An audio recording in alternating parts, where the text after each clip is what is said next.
The 2015 Dusi Canoe Marathon, brought to you by the KwaZulu-Natal Department of Sport and Recreation, Hunsa and First National Bank. Since 1989, the Inanda Dam has been the focal point of the start of day 3 of the Dusi Canoe Marathon. It gives the paddlers a long pull on flat water to warm up before they hit the lovely rapids and fresh water beneath the wall and then tackle the Burma Road portage, or they go all the way around and finish at Blue Lagoon in Durban.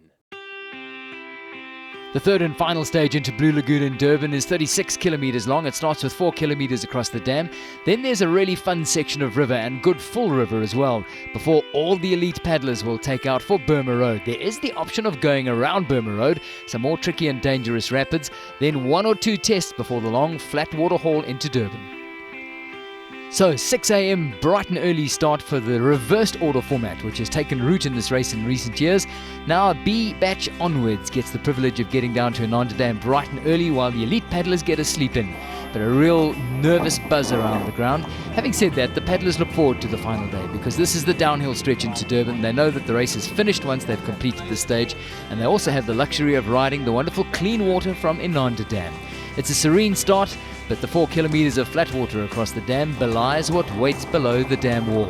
The paddlers had been expecting about 20 cubics, which is a fairly miserly release, but when they got there it turned out to be a whole lot better, far more like the traditional Dusi 30 plus cubics.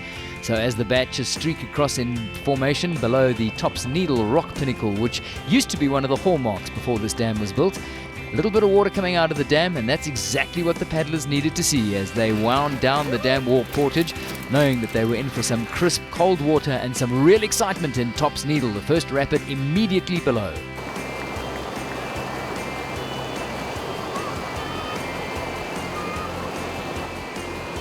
Some of the young paddlers mastering this rough water, but it's often a test of skill here. There's no time to settle into the boat, and the waves here can cause a swim. This is seasoned Mark Perro pulling it off. He had a very comfortable race, but it didn't all go according to plan.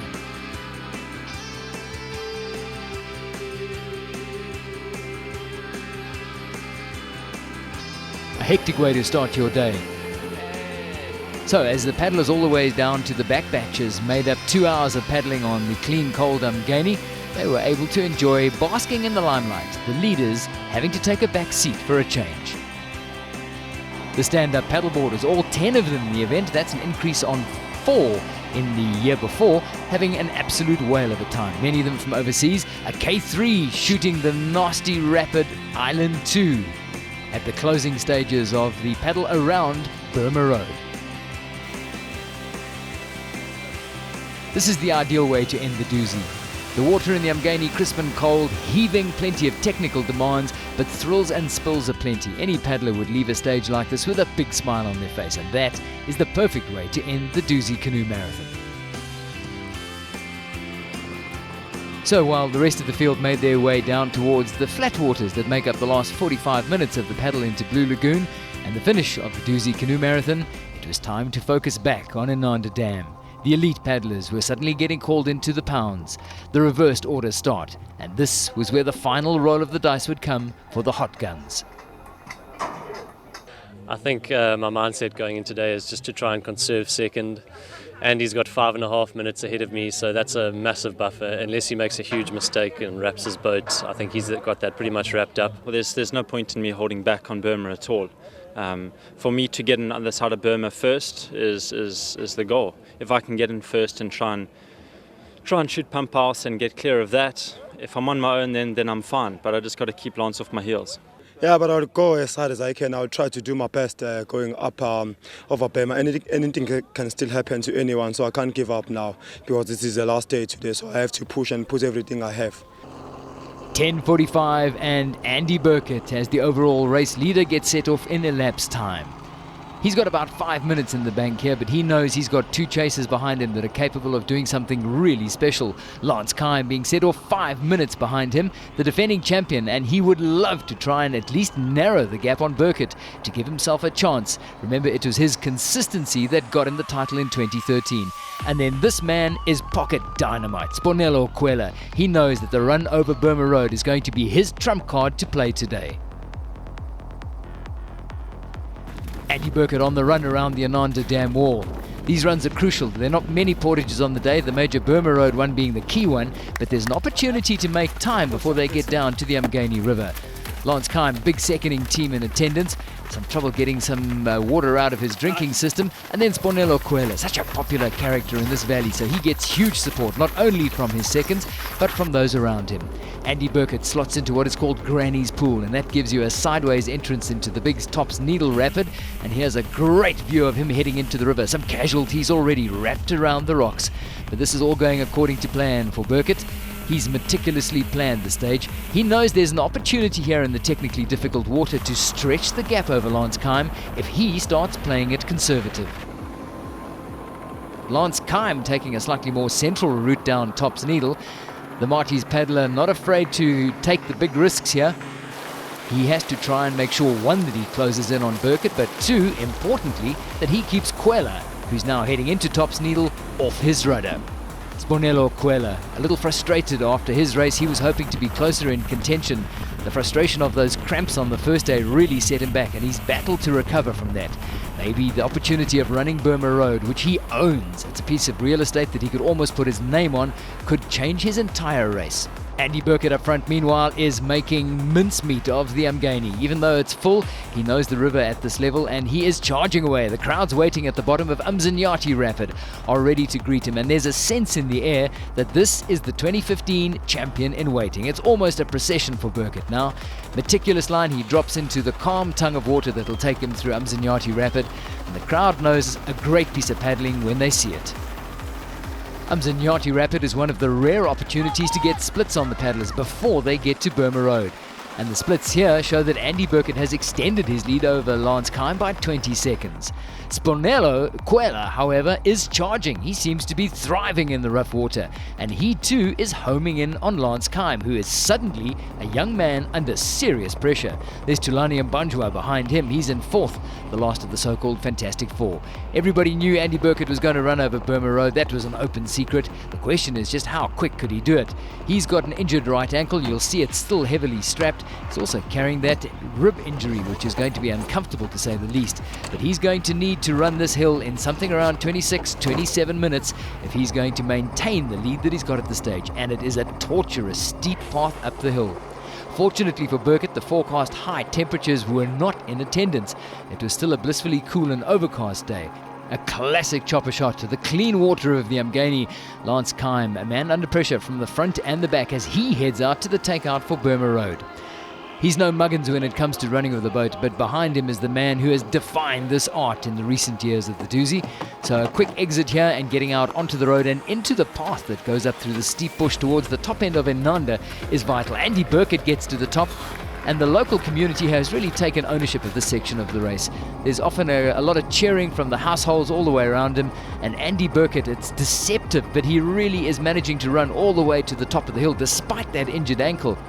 Lance Kime, he's walking at this stage, and as he so often does, he's gone and injured his ear, blood dripping down from that injured ear. Manages to find some extra energy and run up the last sections, while ahead of him, Andy Burkett is on the descent. This is where he drops the boat onto the drag rope and pulls it down. And look at Sponelo Kwela. It's almost unbelievable that he could run the 13 minutes of the ascent at this sort of speed with a boat on his shoulder. Meanwhile, Burkett is back down at the river. Quick look at the stopwatch, he'll know that he's more or less done the job he was expecting to do. And there's no serious danger ahead of him now because all the dangerous rapids are a thing of the past. This could be Andy Burkett setting himself up. Lance Kime, meanwhile, also getting back onto the river, but the split he got was a little bit disheartening because his seconds would have told him that he's lost time to Burkett in the lead, and the man behind him is indeed closing in on him, the Pump House Weir. This is a tricky obstacle at the best of times, but made deceptively easy by Lance Kime. He manages to drop into it, and just below this is the Pump House Rapid. And this is again a place where an errant paddle stroke will certainly punish you. The community turning out in big numbers here. The Durban Green Corridor hosting many of the spectators here today. Lance Kime has done his homework here, and he goes bouncing through the big water at the bottom of Pump House Rapid, taking a bit of a circuitous line and a cautious line. One can forgive the man for that, because a mistake here could lead to a wrapped boat and an instant end to his race.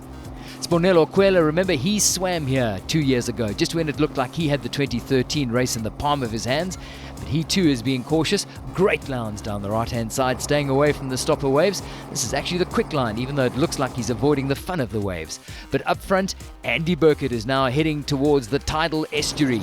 As he heads into the outskirts of the city of Durban, there's the Papasugalum golf course, and in the background, the N3 highway. Andy Burkett can now relax because he's getting splits from his seconds to say that he's got at least 5 minutes in the bank, and he knows he's about 30 minutes away from the finish. Lance Kime would have got those splits as well. All he's worried about is Kwela closing in from the background. But the top three more or less cemented at this stage. Tell that to Kwela and he won't believe you. This man has the heart of a lion. He's never ever going to give up. Meanwhile, at the finish, the reverse order start always produces this fantastic grandstand finish. And Andy Burkett comes home to claim Dusi title number 5. Yeah, I'm really chuffed to have pulled off the win today. It was a tough day of racing out there, but super stoked to have my 5th win under my belt. So Lance Kime comes home to collect a second that he's delighted with, and the crowd appreciates his effort during the race as well. Is he going to pull it off? Oh, splash cover malfunction. He can't get out of his cockpit. Another splash cover malfunction, but he's not going to let his fans down. Here it goes. Celebrate. Go, you good thing. Meanwhile, the huge crowd that comes out to support Sibonelo Kwela was out in full voice, singing and chanting as he came under the arch to claim his bronze place medal. Meanwhile, back in the women's race, an unusual situation as Laura O'Donoghue, with half an hour in the bank, was the only woman starting in the reversed order start. So she had the opportunity of deciding whether to go over Burman Road or to paddle around. You can see she's more than competent in the rough water, in fact loving this. The opportunity to really enjoy her Dusi final day, having done all the hard work, and eventually she coasts home to claim a maiden Dusi title. Quick look at their classification. Andy Burkett, the race record by 5 minutes. That's ridiculous. It's unbelievable. Andrew Houston taking the under-23 battle in 5th. Meanwhile, in the women's, a comfortable victory for Lauren O'Donoghue over schoolgirl Kana Peak, with Jenna Ward consolidating the last step on the podium. So for many, the curtain comes down on an epic 2015 Dusi Canoe Marathon. Many war stories to exchange, and for many it's till next year.